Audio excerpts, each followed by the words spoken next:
Freedom to be. Once we give ourselves permission to be, then what? How can we move from just saying it to actually living it? Now what? We're back to the question, now what? We have expectations coming from every direction. Now that we've given ourselves permission, Expectations of our families. what does being free to be look like?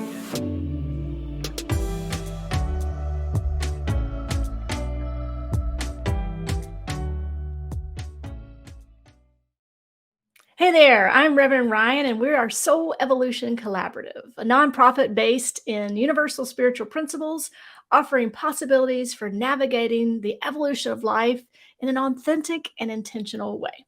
And this is Truth Be Told 2.0, a weekly series that is changing the norms, bringing you inspiring and uplifting messages to maybe look at life a little bit differently. So this month, we're exploring what it means to live an unpackaged life. And so today we are going to talk a little bit about freedom to be. Last week we talked about permission to be, and today's freedom to be.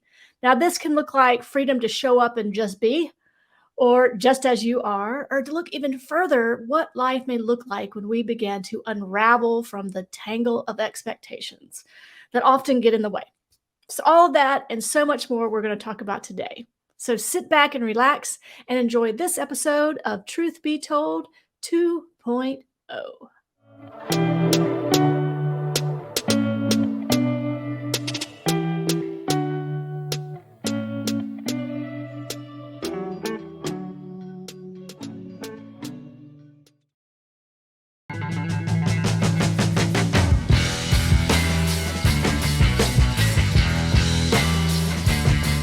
Let's talk about freedom to be. So this definitely is unpackaged. This whole series is unpackaged, and today's segment is also unpackaged. Kind of winging it.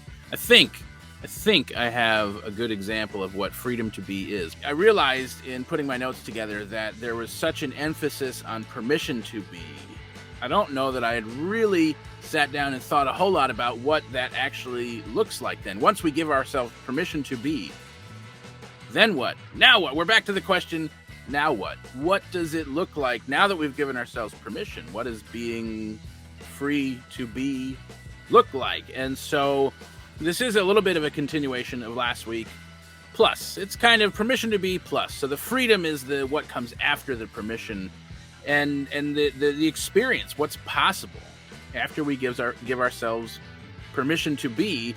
What freedom do we experience? What does that actually look like in our lives? And so I have a little story that I think talks about this pretty well, at least in my life. So several years ago, I was working in the office at the spiritual center that I was a part of, and I was in classes and things, and so it's kind of this cool, like, you get to be behind the scenes and work with the minister and whatever. And so she and I were sitting down one day, I think it was one night before class, and we were just talking, and somehow the topic of what I wanted to do with, all the stuff I was learning in class and whatever, and kind of said, well, I'd really like to teach this, and I'd really like to help people, and just started talking about what I would really like to do and be doing. And at some point she kind of just said, she's like, well, you're talking about becoming a minister, right?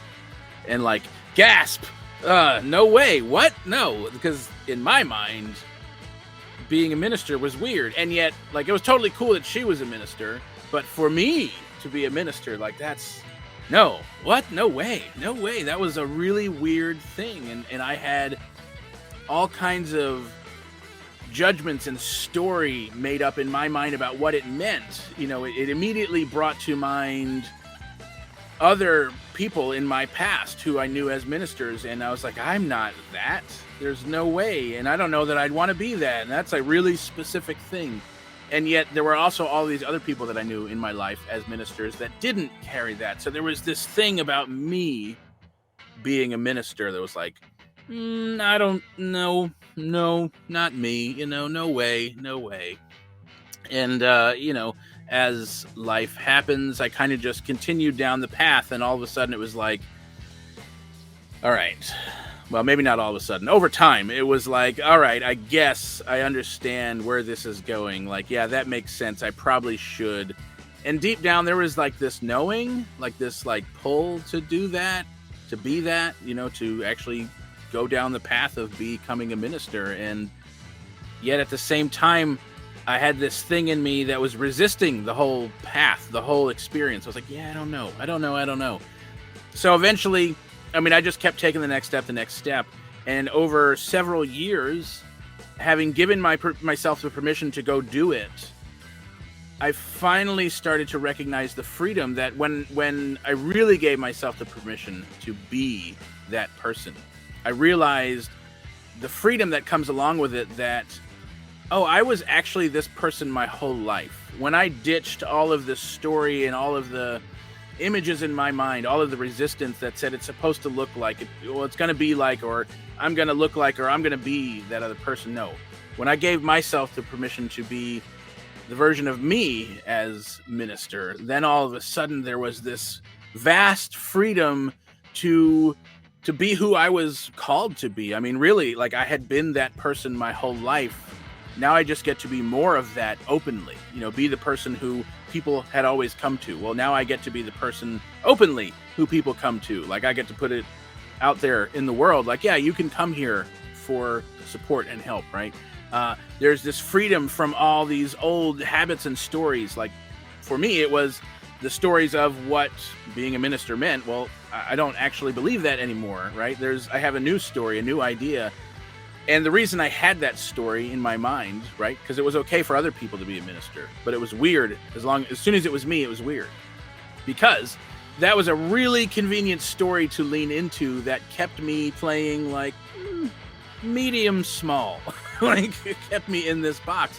But as soon as I gave myself the permission, I then saw the freedom that came along with it. And what happened was, part of that old story for me was always playing like second fiddle, like always being the second in line. And I realized, like, oh, I don't have to do that. I don't have to be that anymore.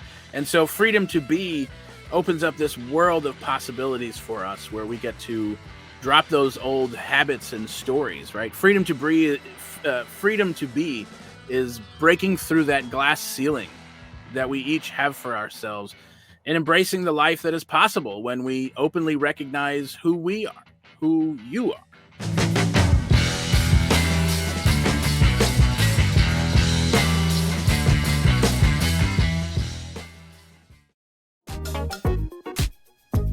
While you're here, remember to hit like, subscribe, maybe even drop a comment. We would love to hear from you, and thanks for watching.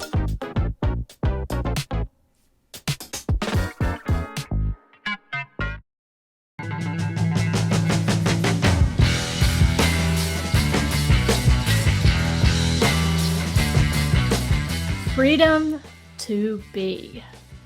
Even as I say the words freedom to be, I can feel like all the high vibrating cells that are always kind of shaking with stress of the expectations, not only myself or of other people too. I can just feel when I say freedom to be, it just kind of relaxes.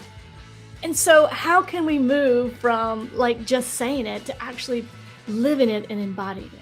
And so this, I was listening to a meditation. They talked about moving from constriction to embodied freedom. And wow, isn't that what we're talking about in freedom to be?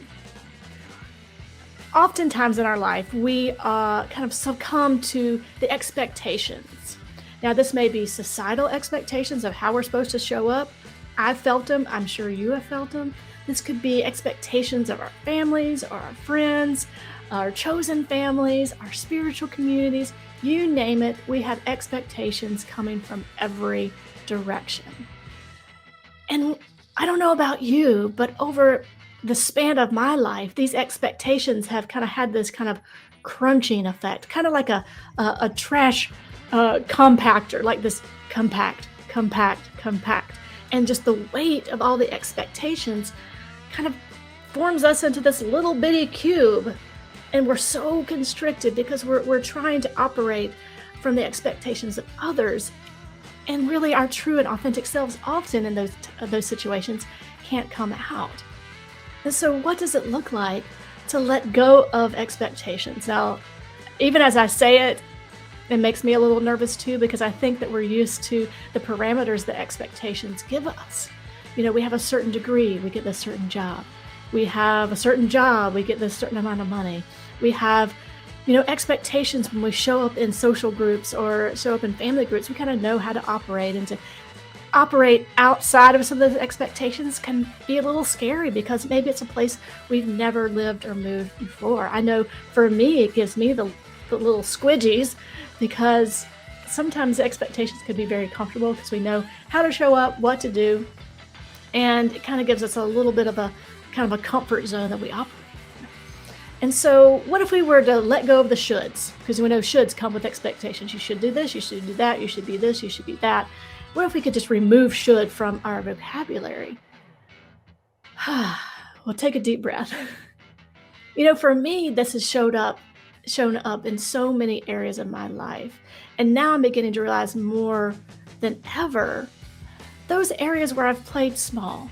Those areas where I've been afraid to step out, or those areas where I've been experienced fear or self-doubt, or even the amazing weight that feeling unworthy can have on our express life.